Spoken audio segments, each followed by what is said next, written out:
Hi! ఈరోజు మనం ఒక చాలా ముఖ్యమైన విషయం గురించి మాట్లాడుకోబోతున్నాం. అదేంటంటే, మనం ప్రతిరోజూ వాడే స్మార్ట్ టెక్నాలజీ ప్రపంచంలో మనల్ని మనం ఎలా సురక్షితంగా ఉంచుకోవాలి అనేది. మన ఫోన్ల నుండి మన ఇండ్లల్లో ఉండే స్మార్ట్ డివైజుల వరకు అన్నీ ఇప్పుడు కనెక్ట్ అయ్యున్నాయి. సో, ఈ డిజిటల్ ప్రపంచంలో సేఫ్గా ఎలా ఉండాలో చూద్దాం. పదండి, ఈ విశ్లేషణలోకి వెళ్ళిపోదాం. ముందుగా ఈ యొక్క ప్రశ్న గురించి ఆలోచిద్దాం. టెక్నాలజీ మన జీవితాన్ని చాలా సులభం చేసింది, నిజమే. కానీ అదే సమయంలో మనల్ని భద్రత విషయంలో కొంచెం కేర్లెస్గా మారుస్తోందా? అంటే సౌలభ్యం కోసం మన సేఫ్టీని పణంగా పెడుతున్నామా? ఇది మనమందరం ఆలోచించాల్సిన విషయం. అసలు మనం ఈ టాపిక్ ఎందుకు మాట్లాడుకుంటున్నామంటే, సేఫర్ ఇంటర్నెట్టే 2026 థీమ్ నుంచి ఇన్స్పిరేషన్ తీసుకుని. ఇది కేవలం టెక్నాలజీ గురించి మాత్రమే కాదు, ఆర్టిఫిషియల్ ఇంటెలిజెన్స్ అంటే ఏఐ లాంటి పవర్ఫుల్ టూల్స్ను మనం ఎంత సేఫ్గా, ఎంత బాధ్యతగా వాడుతున్నామనేది కూడా ముఖ్యం. సరే, ముందుగా అసలు ప్రమాదాలు ఏ రూపంలో వస్తాయో చూద్దాం. ఎందుకంటే సమస్య ఏంటో తెలిస్తేనే కదా దానికి పరిష్కారం వెతకగలం. సో, మన కనెక్టెడ్ లైఫ్లో దాగి ఉన్న ఆ రిస్క్స్ ఏంటో ఒకసారి చూద్దాం. చదువుకోవాలన్నా, ఫ్రెండ్స్తో మాట్లాడాలన్నా, ఆన్లైన్లో ఏదైనా కొనాలన్నా ఇప్పుడు ప్రతి దానికి ఇంటర్నెట్ కావాలి. ఇది చాలా మంచి విషయమే. కానీ ఎప్పుడూ ఆన్లైన్లో ఉండటం వల్ల కొన్ని రిస్క్స్ కూడా ఉంటాయి. వాటినస్సలు లైట్ తీసుకోకూడదు. ఇవి మనలో చాలామందికి రోజూ ఎదురయ్యేవే కదా. మెయిల్కొక ఫేక్ లింక్ రావడం, వాట్సాప్లో జాబ్ ఆఫర్ అని మెసేజ్ రావడం, ఇలాంటివి. ఇవన్నీ చూడ్డానికి చిన్నవిగా అనిపించినా వీటివల్ల జరిగే నష్టం చాలా పెద్దగా ఉంటుంది.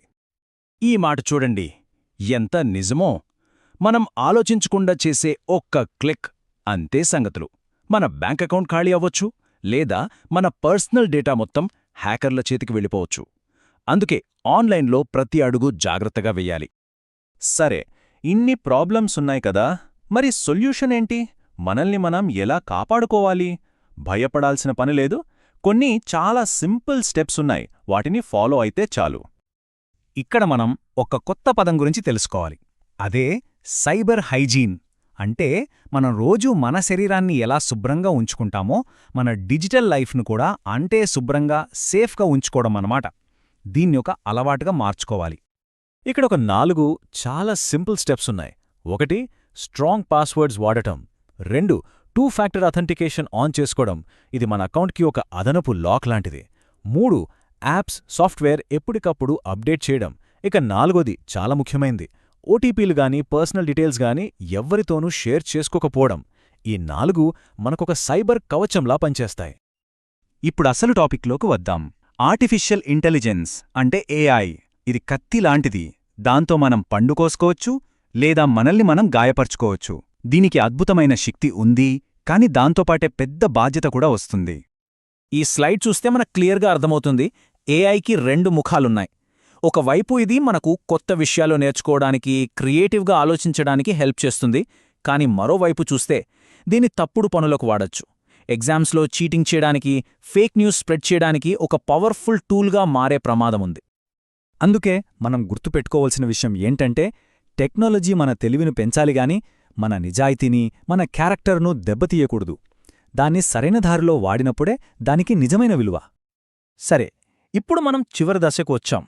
ఇది కేవలం మన ఒక్కరి సేఫ్టీ గురించే కాదు, మనమందరం కలిసి ఈ ఆన్లైన్ ప్రపంచాన్ని ఎలా బెటర్గా, సేఫ్గా మార్చాలన్న దాని గురించి. ముందుకు వెళ్లాలంటే మనందరం ఒక మాట అనుకోవాలి.